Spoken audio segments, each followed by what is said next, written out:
प्रभु यीशु ख्रीस्त में मेरे प्यारे भाइयों और बहनों, आज फिर एक सुंदर सुबह पिता परमेश्वर के सम्मुख हम सब एकत्रित हुए हैं। इस पल के लिए हम उन्हें धन्यवाद दें, क्योंकि वो ही है जो हम सबको एक मंच पर लेकर आ रहा है, क्योंकि वह चाहता है कि हम उनके चेले बने रहें, उनके वचनों से हम जुड़े रहें, ताकि हमारे जीवन में जो भी समस्याएं आए हम उसका एक दृढ़तापूर्ण तरीके से सामना कर सके। आज जिस वचन का हम अध्ययन करने जा रहे हैं वह हमें जीवन की कुछ सच्चाई से रूबरू कराएगा। हमारे जीवन में जब भी हम अपने समाज में अपने रोजमर्रा के जीवन जीते हैं तो हम अपने आप को एक अलग ही सांचे में ढालने की कोशिश करते हैं, एक ऐसे रूप में जिससे ये बाहरी दुनिया हमें स्वीकार कर सके। हम अपने आप को अच्छे और सामर्थ्य दिखाने का कोशिश करते हैं, जिससे कि बाकी लोग हमारी इज्जत कर सके, क्योंकि बाहरी दिखावा ही हमारे जीवन का एक मुख्य केंद्र बिंदु हो गया है। और यदि हम ऐसा ना करें तो लोग हमें तुच्छ समझेंगे, हमें गिरा हुआ समझेंगे, हमें नीचे तबके का समझेंगे। लेकिन आज का वचन हमारे लिए एक सुंदर सच्चाई लेकर आया है। वह हमें यह समझा रहा है कि जो कुछ तुम इस दुनिया के लिए करते हो सकता है वह सब कुछ बाहरी रूप से हो, लेकिन जब तुम पिता परमेश्वर के सम्मुख एक दंडवत स्वरूप उपस्थित होते हो तो कुछ भी दिखावटी मत करो। बाहर की वेशभूषा या बाहरी बदलाव से अपने जीवन को संकीर्ण मत करो, परंतु एक खुले विचार से, अपने पूर्ण हृदय से जैसा तुम हो वैसा ही पिता परमेश्वर के सामने प्रस्तुत करो, क्योंकि वह तुम्हारा रचयिता है। वह तुम्हें ठीक से अच्छी तरीके से जानता और परखता है। उससे कुछ भी छुपाना व्यर्थ है। जरा सोचिए, कितनी बार ऐसा होता है कि हम अपनी समस्याओं को अपने ही अंदर छुपा लेते हैं, अपने दर्द को कहीं दबा लेते हैं, लोगों के सामने मजबूत बने रहने का एक ढोंग रचते हैं, क्योंकि हम जानते हैं कि यदि हम अपने आप को सशक्त महसूस नहीं कराएंगे, लोग हमारे ऊपर चलकर आगे बढ़ चलेंगे, कोई हमें भाव नहीं देगा।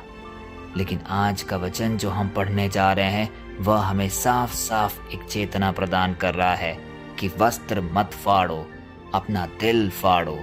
यानी बदलाव बाहरी नहीं भीतर से होना चाहिए। आइए आज के वचन का हम अध्ययन करें, जो कि लिया गया है जोएल की पुस्तक से, अध्याय 2 पद संख्या 13, और वह इस प्रकार है। अपने वस्त्र नहीं बल्कि अपना मन फाड़ो, अपने परमेश्वर यहोवा की ओर लौट आओ, क्योंकि वह दयालु और कृपालु है, क्रोध करने में धीमा और अटल प्रेम से भरपूर है, वह दंड देने से फिर जाता है। प्यारे भाई और बहनों, एक एक वाक्य जो इस वचन में कहा गया है वह हमारे और आपके जीवन का एक कटु सत्य है। शुरुआत में ही वचन हमें समझा रहा है, अपने वस्त्र नहीं बल्कि अपना मन फाड़ो। इसका मतलब क्या है? इसका मतलब है कि हम अपने रोजमर्रा के जीवन में अपने व्यवहार से, अपने रीति रिवाज से अपने ही वस्त्र कई बार फाड़ चुके होते हैं, क्योंकि हमें ऐसा लगता है कि हम यदि किसी दुख या पीड़ा में हो, यदि हम अपने आप को पूर्ण रूप से उसे व्यक्त करेंगे, हो सकता है वस्त्र फाड़कर, अपने मुंह को उदास बनाकर या एक निराशा का भाव लिए, तो लोग हमारे लिए सहानुभूति प्रकट करेंगे, लोग हमारे लिए चिंतित होंगे। लेकिन आज यहोवा हम सबसे कह रहा है, मेरे बेटा, मेरी बेटी, मुझे दिखावे की जरूरत नहीं, मुझे तुम्हारा सच्चा दिल चाहिए। जब भी हम पिता परमेश्वर के पास जाए, एक पूर्ण रूप से जाए, क्योंकि अक्सर हम अपनी गलती, अपनी कमजोरी और अपनी टूटन के तले दबे हुए होते हैं। हम ठीक से पिता परमेश्वर से एक संवाद भी नहीं कर पाते। जरा सोचिए, जब हम पाप स्वीकार में बैठते हैं, हम में से कितने लोग हैं जो अपने पापों को एक पूर्ण रीति से उनके सामने स्थापित कर पाते हैं, उनके सामने व्यक्त कर पाते हैं, क्योंकि कहीं ना कहीं हमारा पाप बोध उससे हमें रोकता है, क्योंकि हम अपने दिल में सोचते हैं कि हमने इतने गहरे पाप किए हैं, यह सब मैं आगे व्यक्त कैसे करूं। वही आज का वचन हम सबको ढारस दे रहा है कि तुम्हारा सृष्टिकर्ता तुम्हें जानता है, अब भी समय है, लौट आओ, क्योंकि वह दयालु और कृपालु है, क्रोध करने में धीमा और अटल प्रेम से भरपूर है। वह दंड देने से फिर जाता है। यह है हमारे पिता परमेश्वर का प्यार हम सब के लिए।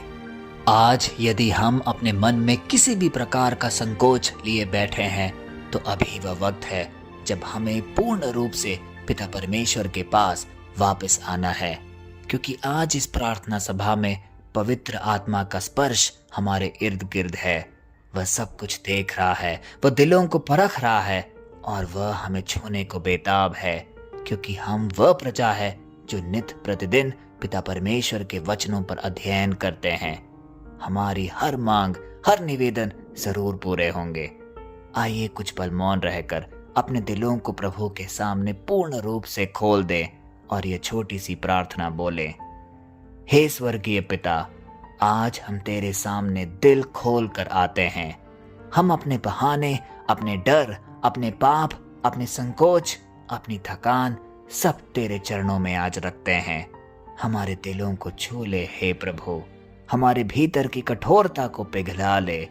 जहां भी टूटन है वहां अपनी चंगाई बरसा, जहां भी खालीपन है वहां अपनी उपस्थिति आज भर दे। हम पापी हैं, हमें क्षमा कर। आज के वचन के अनुसार हम अपना मन पूर्ण रूप से तेरे सामने रखते हैं और विश्वास के साथ तेरी ओर लौटने की एक अटल प्रतिज्ञा लेते हैं। हमारे परिवारों पर तेरी शांति उतरे, हमारे शरीर पर तेरी चंगाई उतरे, हमारे जीवन पर तेरी कृपा चमके। हे पवित्र आत्मा, अभी इसी क्षण इस प्रार्थना सभा में हम में से हर एक को छू ले, हर इरादे को, हर प्रार्थना को, हर आंख में भरे आंसू को तू देख और उन्हें आशीषित कर। हे प्रभु यीशु, आज इस प्रार्थना सभा में कोई भी ऐसा दिल ना हो जिसमें तू ना बसे। सब अपने जीवन में तेरे चमत्कारिक स्पर्श को आज ही महसूस करे। तेरे सामर्थ्य नाम पे ये सारे निवेदन हम रखते हैं, पिता, पुत्र और पवित्र आत्मा के नाम पर, आमीन। प्यारे भाई और बहनों, आज का वचन हम सबको याद दिला रहा है कि सबसे बड़ा मूल्यवान वस्तु जो हम अपने पिता परमेश्वर को भेंट कर सकते हैं वह है हमारा खुला दिल, एक पाप बोध हृदय और मन। यदि हम एक संपूर्ण रूप से पिता परमेश्वर को अपने आप को समर्पित करेंगे, वह जरूर हमें बदलेगा। उसका स्पर्श हमारे जीवन को पूर्णता एक नया उद्देश्य प्रदान करेगा। आइए इस आशीर्वादी वचन को हम कई लोगों तक हम बांटे, क्योंकि हर दिन का वचन हमें एक नई उम्मीद और एक नई आशा प्रदान करता है और हमारा कर्तव्य है कि हम इसे कई लोगों तक साझा करें। कल फिर हम मिलेंगे, तब तक के लिए पिता परमेश्वर की असीम दया, कृपा और क्षमा में आपको और आपके परिवारजनों को, आपके हर उस निवेदन को जो आपके जहन में है, उसको समर्पित करते हैं। पिता परमेश्वर के नाम पर, आमीन।